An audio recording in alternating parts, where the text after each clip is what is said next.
Hi, PerspectiveWeather.com meteorologist Paul Dorian here on Friday, November 13th. A miserable morning here, at least in parts of the Mid-Atlantic region. There will be some improvement later in the day, and it'll remain quite cool for this time of the year and turn even cooler on Saturday. And then some cold air does make its way across the northern U.S. into the Mid-Atlantic region, into the northeast U.S. early next week and the middle part of next week. And looking down the road, there are some cold air masses that will make its way across the northern tier of the nation and into the northeastern quadrant of the nation. We still have some tropical activity to monitor here, even though we are approaching the middle part of November. Here is the current map in the Atlantic Basin.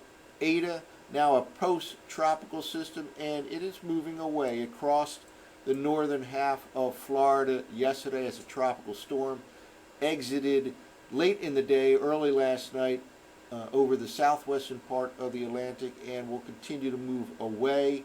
Theta in the far eastern Atlantic, a tropical storm, still moving away to the east. This is the one that we'll have to monitor. This is a system that has a very good chance of becoming another named tropical storm, as it probably intensifies enough to reach tropical storm status over the next day or two. It looks like it's headed towards the Central America area that was hit by Eta more than a week ago, Nicaragua, Honduras, and then we'll have to monitor it after that. But again, still some tropical activity, even though we are fast approaching the middle part of November. Well, let's start off with a look at the radar loop. This is from WSI's and telecast.com. Still some lingering drizzle and light rain along the I-95 corridor region. This area of radar echoes is associated with the post-tropical cyclone Eta, again moving away.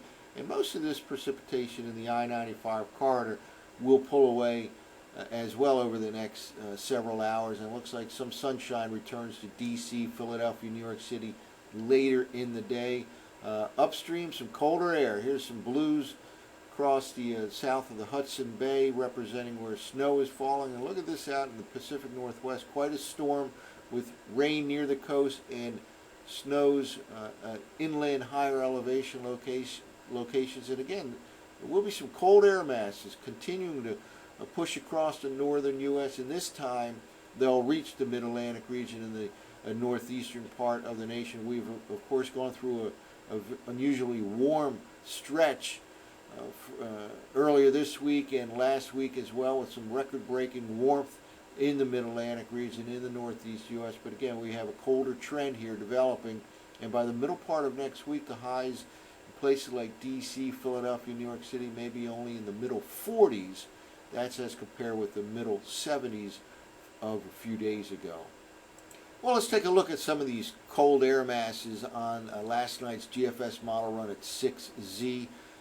Probably warm up to the 50s today in the I-95 corridor region, in the Mid-Atlantic region, maybe the mid-50s in most areas. But notice upstream a colder than normal air mass, and indeed it does push in for the start of the upcoming weekend in the northeastern quadrant of the nation. Probably knock off some 5 or 10 degrees between this afternoon, a high temperature, and tomorrow afternoon. A dry day on a Saturday in the northeastern part of the nation. Meanwhile, warmer air starts to return to the middle part of the country, and that pushes east ahead of the next cold front on Sunday. Looks like we'll probably reach the 60-degree mark in D.C., Philadelphia, New York City, but afternoon and evening showers are quite likely as a result of a cold front. Here's that cold air mass that's moving across the upper part of the Midwest, the western Great Lakes region by Sunday morning, and that works its way into the eastern states, at least the northeastern part of the nation, by the early hours on Monday. But we'll also notice a secondary frontal system. Notice here we have colder than normal air to start the new week in the northeastern part of the nation, but there will be kind of a secondary cold frontal system, and you can see right here we get even farther below normal by late Tuesday night, Wednesday time frame. Quite a cold air mass. Look at this. This is well below normal throughout much of the eastern Great Lakes, the mid-Atlantic, the northeastern part of the nation by the middle part of next week. So that indeed is a day where we may see temperatures confined to the lower middle 40s, places like D.C., Philadelphia, New York City. I'm talking about Wednesday of next week. Then that pushes on out, and we kind of go through the whole up and down pattern once again, with warmer than normal air cutting across the nation. But there will be another cold air mass dropping in behind it next weekend. We're talking a week out, and you can see right here the delineation between the colder air to the west, warmer air to the east. That is another strong cold front. We're talking a week from tomorrow, as the topsy-turvy weather pattern over the next couple of weeks looks like it'll persist, with some cold air masses this time making its way all the way into the middle Atlantic states and the northeast U.S. Earlier this week and all of last week, those kind of air masses were not making it across the country into the northeastern part of the nation. Well, let's take a look at the surface forecast maps from the 6Z GFS. This area of moisture here off the Carolina coast, associated with the post-tropical cyclone Eta, moving away. And again, there's still some lingering light rain and drizzle in much of the Philadelphia to New York City corridor. That should move on out of here by the afternoon with the return of some sunshine. The weekend starts off quite cool. Here we are Saturday morning. High pressure in control, quite cool. Highs maybe only 50 to 53 degrees or so in the D.C. to New York City corridor. Certainly below normal for this time of the year.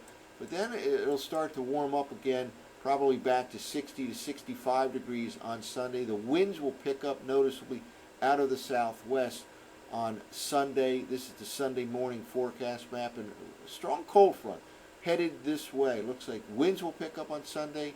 Southwesterly winds, maybe 25, 30 mile per hour gusts.